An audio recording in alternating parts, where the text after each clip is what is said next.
What happens when Hollywood's most beloved wise guy meets a late-night host, having the worst day of his career? You're about to witness one of the most shocking moments in television history, where what started as a routine celebrity interview spiraled into an all-out verbal war that ended with security being called, and Ryan Reynolds being escorted off the set of The Late Show. Before we dive into this incredible story, make sure to hit that subscribe button and let me know in the comments what you think really caused Stephen Colbert to lose his cool.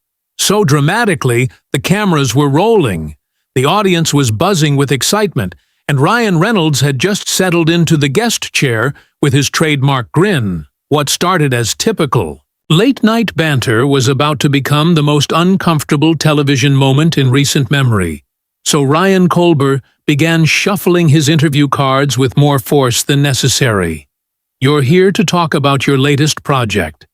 Tell me, do you ever get tired of playing the same smirking character in every single movie you make? The fry question caught Reynolds off guard. The tone was sharper than usual, lacking the playful energy that typically characterizes late-night interviews. Reynolds maintained his composure, but his smile tightened slightly. Well, Stephen, I'd say that's rich coming from someone who built an entire career playing one character for over a decade. At least, I switch up the costumes. Occasionally, the audience laughed. Nervously, Colbert's jaw tensed visibly. That character was satire. Ryan, it was commentary on the state of political discourse in America. What you do is it's just showing up and being yourself, isn't it? If we can call what you do acting. Reynolds leaned back in his chair, his Canadian politeness starting to crack around the edges. You know what, Stephen? You're absolutely right. I do just show up and be myself. The difference is, people actually seem to enjoy spending time with me. When was the last time someone genuinely laughed at one of your jokes? Instead of just clapping because they think they're supposed to. The studio fell silent. Colbert set his cards down completely and turned to face Reynolds. Directly. Excuse me, are you seriously questioning my comedy credentials on my own show? I've been making people laugh since before you figured out how to string together a coherent sentence without a team of writers. Have you, though? Reynolds shot back, his voice rising slightly. Because from where I'm sitting, it looks like you peaked about 15 years ago, and you've been desperately trying to recapture that magic. Ever since, how's that working out for you? Because your ratings suggest it's not going particularly well. The audience was now completely silent, unsure whether this was an elaborate bit or if they were witnessing an actual meltdown on live television. Colbert's face was flushing red. My ratings. Let's talk about your box office numbers. Shall we, Green Lantern? Ring any bells? Or maybe we should discuss how you basically had to beg Disney to let you make a Deadpool movie, because nobody else would touch you with a 10-ft pole. Reynolds stood up from his chair, his hands clenched at his sides. At least when I fail, I own it. I don't hide behind some fake intellectual persona and pretend I'm doing important work when really, I'm just another corporate puppet reading jokes off a teleprompter. You want to talk about Green Lantern? Fine, it sucked. I know, it sucked. Everyone knows it sucked. But at least I didn't spend years pretending to be a brilliant political sadist only to end up as a network television. Yes-man Colbert was on his feet now too, his professional composure completely abandoned. Yes, man. Oh, yes, man. Do you have any idea what I've accomplished in this industry? I've interviewed presidents. I've covered elections. I've done more for political discourse in this country than you could ever dream of achieving. You're nothing but a pretty face with decent timing and an inflated ego political discourse. Reynolds laughed bitterly. You mean softball interviews with politicians who see you as a useful idiot?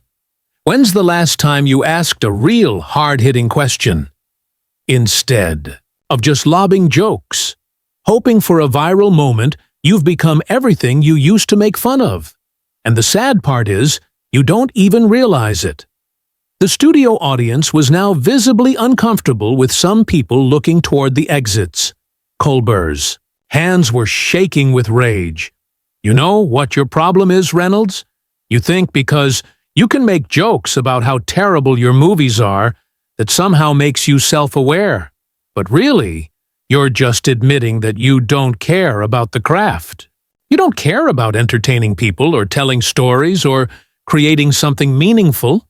You just show up, cash your checks, and make the same tired jokes about how Canadian you are.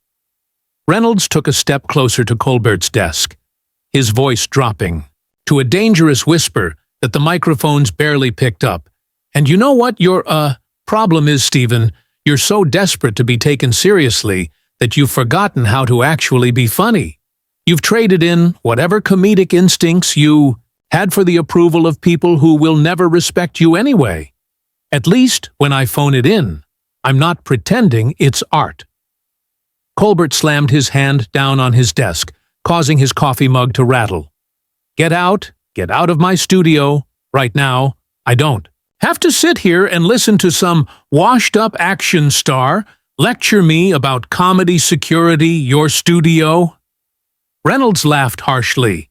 This isn't your studio, Stephen. This is CBS's studio. You're just another employee just like me. The only difference is I know it. The sound of footsteps could be heard as security personnel began moving toward the stage area. Colbert pointed dramatically toward the wings. I said, "Get out, you're done here. This interview is over." But Reynolds wasn't finished. He turned to address the stunned audience directly. "You know what, folks," Reynolds said, turning to face the audience while Colbert fumed behind his desk. "Since Stephen here seems to think this is his personal kingdom, maybe you should hear what really goes on." Behind the scenes of your favorite late-night show, the audience sat in stunned silence, unsure whether to applaud, boo, or simply run for the exits. Security guards were now visible at the edges of the stage, but they seemed hesitant to physically remove a guest on live television. Colbert's voice cracked with fury. "Don't you dare try to turn my audience against me. These people came here to be entertained, not to watch you have some kind of breakdown." A breakdown? Reynolds turned back to face Colbert, his voice carrying clearly through the studio. "The only person having a breakdown here is you. Stephen, tell them about the screaming match you had with your producers 20 minutes ago. Tell them about how you threatened to walk off the show if they didn't start booking bigger names because your ego can't handle being the third choice for every A-list celebrity." Colbert's face went pale. "You don't know what you're talking about. Security. I want him removed now." But the security guards were receiving conflicting instructions through their earpieces. The producers were frantically trying to decide whether to cut to commercial or let this train wreck play out, knowing that either choice could define their careers. "Oh, I know exactly what I'm talking about." Reynolds continued, his voice gaining momentum. "I know about the note cards you have hidden under your desk, with pre-written comebacks, because you're so terrified of being caught off guard. I know about how you make your staff run through mock interviews where they play difficult guests so you can practice your responses. And I know about the clause in your contract that lets you kick off any guest who makes you look bad." The audience was now completely captivated, their initial discomfort giving way to morbid fascination. This was unlike anything they had ever seen on television. Colbert stood up and moved around his desk, closing the distance between himself and Reynolds. "You think you're so clever, don't you? Coming on my show and trying to embarrass me in front of my audience? Well, here's something for you to think about, Ryan. When this is over, when the cameras stop rolling, you'll still be a mediocre actor who peaked with a superhero movie that you didn't even write. and I'll still be here doing what I've always done." While you fade back into irrelevance, Reynolds smiled coldly. "Mediocre. That mediocre actor just made more money last year than you've made in the past 5. And unlike you, I didn't have to sell my soul to corporate executives to do it." When people think of Stephen Colbert, they remember the guy from comedy Central, who used to be funny. When they think of me, they think of someone who's still making them laugh today. Still making them laugh? Colbert's voice rose to nearly a shout. "You've been telling the same jokes for 15 years.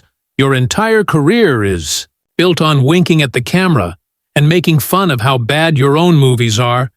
That's not comedy. That's just admitting you have no standards, and your entire career is built on other people's material." Reynolds fired back. "When's the last time you wrote your own joke, Stephen? When's the last time you had an original thought that wasn't focus grouped and approved by a committee? You used to be fearless. Now you're just another corporate mouthpiece who's forgotten what it feels like to take a real risk." The tension in the studio was now palpable. Audience members were filming with their phones, sensing they were witnessing something historic. Colbert took another step closer to Reynolds, his voice dropping to a menacing whisper. "You want to see fearless? You want to see what happens when I stop playing nice? Fine, let's talk about your marriage. Ryan, let's talk about how you had to completely reinvent yourself when you started dating Blake Lively because nobody could stand the real. Let's talk about how your entire public persona is just a carefully crafted image designed to make people forget what a pretentious, self-absorbed narcissist you actually are." The studio gasped audibly. Reynolds' expression darkened, and for a moment, it looked like the confrontation might turn physical. "Careful, Stephen," Reynolds said quietly, his voice carrying a warning that sent chills through the audience. "You really don't want to go down that road with me, because if we're talking about failed marriages and public personas, I've got plenty to say about your own personal life. How's that divorce treating you? Still pretending it was mutual, when everyone knows she left because she couldn't stand being married to someone who cared more about his public image than his own family." Colbert's face went white with rage. "How dare you? How dare you bring my family into this? You have no right at all to talk about things you know nothing about." "I know plenty," Reynolds shot back. "I know that you've become so obsessed with being seen as the intellectual alternative to other late-night hosts that you've forgotten how to actually connect with people. I know that your staff walks on eggshells around you because they never know which version of Stephen Colbert they're going to get. And I know that, deep down, you're terrified that people are starting to realize you're not as smart or as funny as you pretend to be." Security was now moving closer, but both men were too caught up in their verbal warfare to notice Colbert was shaking with fury. "You think you know me? You think you understand what I've built here? I've created something meaningful, something that matters. I've used this platform to educate people, to inform them, to make them think about important issues. What have you done? Made jokes about chimichangas, what you've built." Reynolds laughed bitterly. "You've built a safe space for yourself where you can pretend to be important, while never actually challenging anyone who matters. Your idea of hard-hitting journalism is asking softball questions to politicians who see you as a useful propaganda tool. At least when I make mindless entertainment, I'm honest about what it is." The lead security guard finally reached the two men, placing a hand on Reynolds' shoulder. "Sir, I'm going to have to ask you to come with me." Reynolds shrugged off the guard's hand, never breaking eye contact with Colbert. "Don't worry, I'm done here. But before I go, Stephen, I want you to remember something tonight, in front of all these people. And everyone watching at home, You showed them exactly who you really are. Not the character you play, not the image your publicists have crafted, but the real Stephen Colbert, a bitter, insecure man who can't handle being challenged by someone who sees right through his act. Colbert's hands were clenched into fists. Get him out of here. Get him out of here right now before I do something I'll regret. As security began to escort Reynolds toward the wings, he called out one final shot. The only thing you'll regret, Stephen, is that this is going to be the most honest. Your show has been in years. Your audience deserves better than the coward. You've become Ryan Reynolds, kicked off Stephen Colbert's show. After Fiery Confrontation, Part 3. The security guards had Reynolds by both arms now, but he wasn't going quietly as they attempted to guide him toward the wings. Colbert made one final devastating mistake that would seal his fate for the evening. That's right. Walk away. Colbert called out, his voice dripping with contempt. Just like you walked away from every serious role you ever tried to get. Just like you'll walk away from this industry when people finally get tired of your one-trick pony act. Reynolds stopped, dead in his tracks, causing the security guards to nearly stumble. He slowly turned back to face Colbert, and the look in his eyes made everyone in the studio hold their breath. You know what, Stephen? I was going to let this end here. I was going to walk away and let you keep whatever dignity you had left. But since you can't seem to help yourself... Reynolds shrugged off the security guards with surprising ease. Let's really give these people something to remember. The head of security spoke into his radio, requesting additional backup, but Reynolds held up his hands in a gesture of peace. Relax, I'm not going to hurt anybody. I just want to finish what Stephen started. He turned back to the audience, his demeanor completely calm now, which somehow made him even more intimidating. Folks, I want you to understand something about your host here. This isn't just about him having a bad day. This is about who Stephen Colbert really is when the cameras aren't rolling and the writers aren't feeding him lines. Colbert moved back behind his desk, using it as a barrier between himself and Reynolds. Don't listen to him. He's trying to destroy everything we've built here together. Together? Reynolds laughed, but there was no humor in it. Stephen, these people don't owe you anything. They came here tonight expecting to be entertained, and instead you've subjected them to your personal breakdown. You want to know what we built together. We built the most uncomfortable television moment of the year. An audience member near the front actually started to applaud, but quickly stopped when they realized no one else was joining in. The tension was suffocating. I've been in this business for over 20 years. Reynolds continued, addressing the audience directly. I've worked with hundreds of hosts, comedians and performers. I've seen ego. I've seen insecurity. And I've seen people crack under pressure.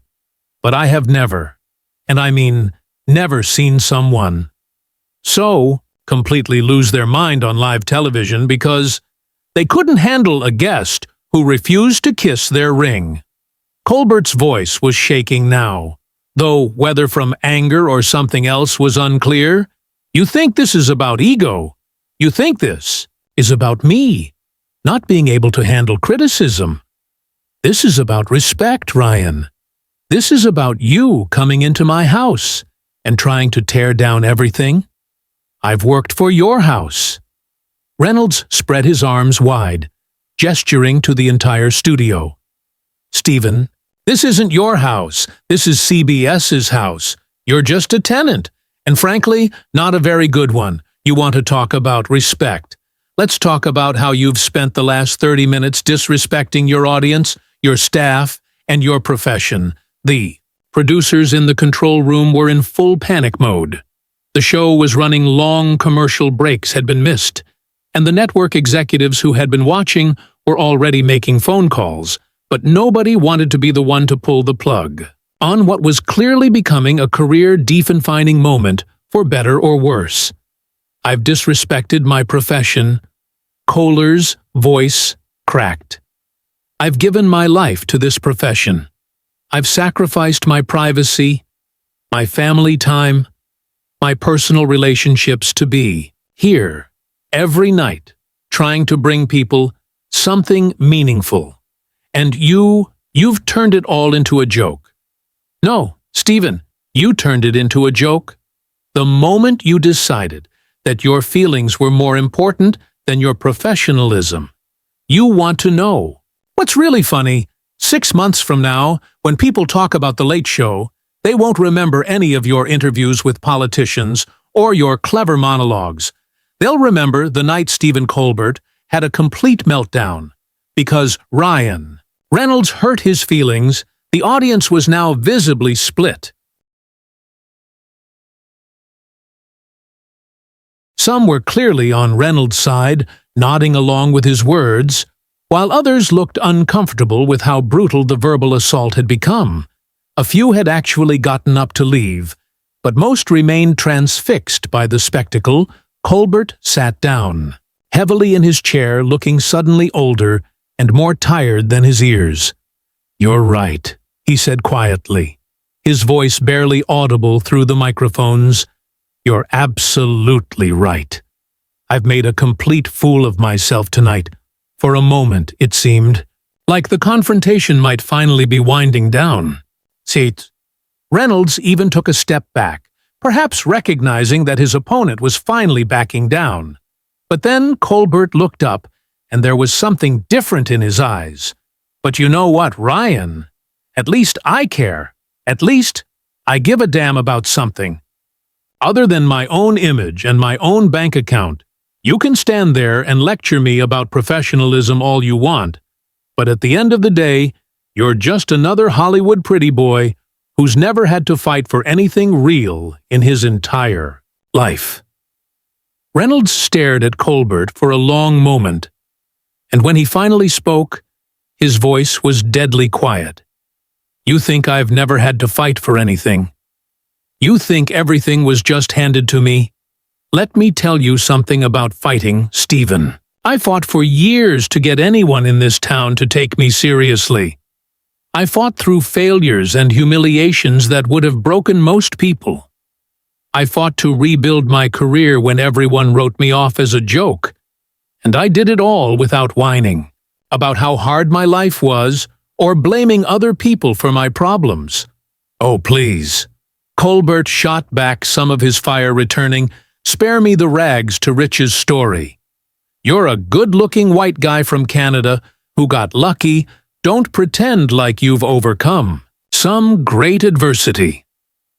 The comment hung in the air like a challenge. Reynolds walked slowly back toward Colbert's desk, and this time security didn't try to stop him. "You want to know about adversity?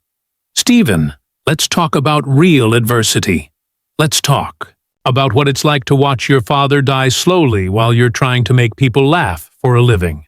Let's talk about what it's like to have anxiety so bad that you can barely function, but you still have to show up and pretend everything's fine, because that's what people expect from you.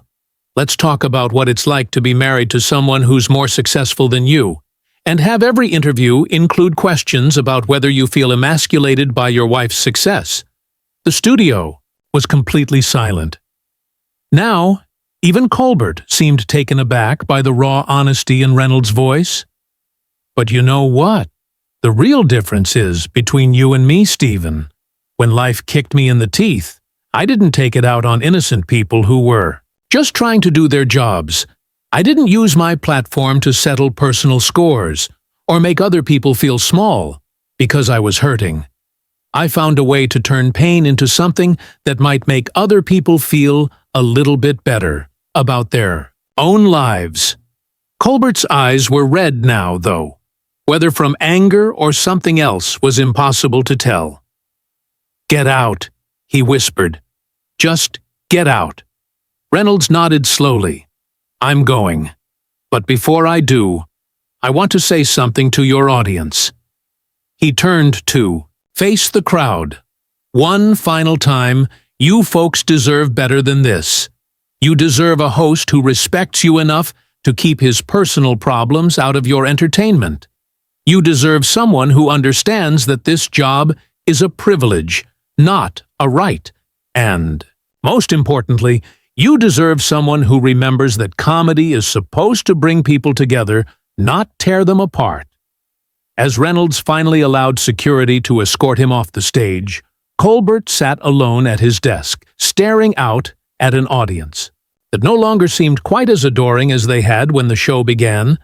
The cameras kept rolling, but nobody seemed to know what to do next. The silence stretched on for what felt like an eternity before Colbert finally looked directly into the camera and said in a voice barely above a whisper, "We'll be right back." Ours. But everyone in that studio knew that nothing would ever be quite the same again. So what do you think really caused Stephen Colbert to completely lose his composure that night? Was it the pressure from network executives, personal issues in his life, or something else entirely? Drop your thoughts in the comments below, and make sure to subscribe for more incredible stories from behind the scenes of Hollywood.